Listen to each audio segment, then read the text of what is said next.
Now let's hop over to Claude and use some plugin. I'm gonna be using a customer support, and if you wanna basically find a plugin you wanna use, first you click on some plugin and read the description. It's gonna explain you what the plugin actually does.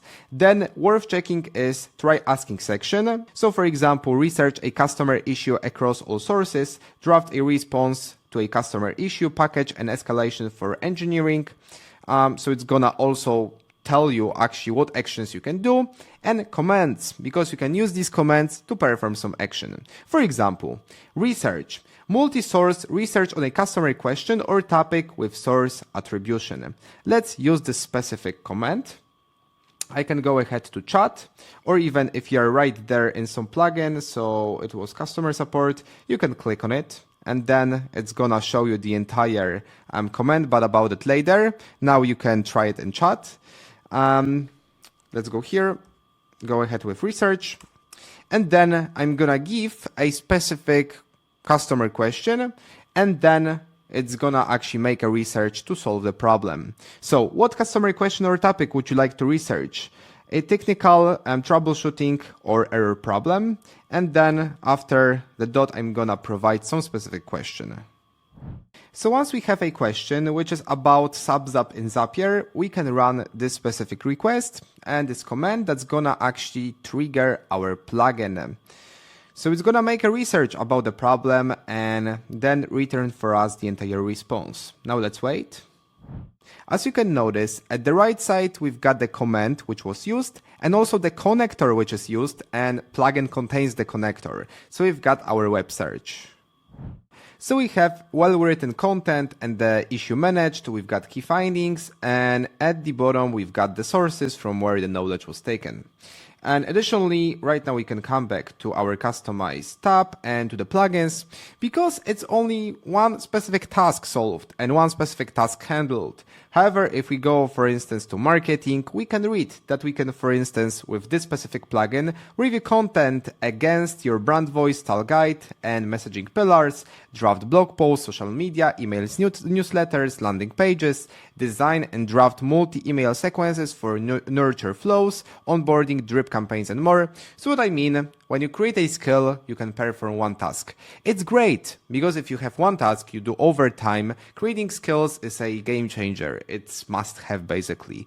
But if you have a plugin and you have multiple skills, it's gonna be really worth to just create that plugin basically, because it's gonna combine all your skills, connectors and even commands to trigger some specific thing, and it's more convenient, I would say, instead of using just separate skills all the time.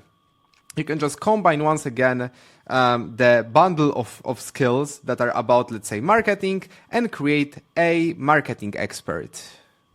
Now let's talk a bit about the structure of a plugin. Once we are in the plugin, in the right top corner we've got a few options. The first one is customize, and once we click it, basically it's gonna redirect us to a chat to edit a plugin. I'm gonna show you how to do this in the next videos of this section. Let's come back. Then what we have, we can enable or disable the plugin. We've got our three dots, and what we can do, we can open a plugin, the entire structure of a plugin in Visual Studio if you have an application, or show it in folder. Once we click on it, we've got a plugin which is for marketing, and you can review all the files. So inside you've got commands, you've got connectors, and even skills, basically just provided inside this plugin, inside this specific folder. When we open the Visual Studio Code, we'll have the entire plugin structure. So this is the main file for the plugin. We've got the name, the version, description, and the author. Then we've got our commands, and one by one we can open them and review what we have inside. Additionally, we've got MCP, so what this plugin is capable to connect with which applications. We have connectors, so some instructions, written instructions. And that's it basically. About more technical things, so coding, we'll talk in Claude Code section. Additionally, in this tab, despite VS Code and show in folder, we've got an uninstall option, so we can uninstall a plugin. Now let's dive in the comments tab, and here you can find the descriptions and basically the files for all the comments, so how they work when the user basically triggers one of them. So, for example, we've got the brand review comment, and the description, it review context against your brand voice, style guide, and messaging pillars. So, review marketing context, content against these specific things. And we've got inside the trigger, review process, all the other elements, output format, for example, and so on. So once again, when the user triggers this command, it does this specific thing.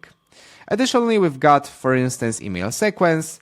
So once again, it adjusts benchmarks based on industry and audience if the user has provided a context, blah, blah, blah. So we have all the details. And now what's important, you can create multiple different commands.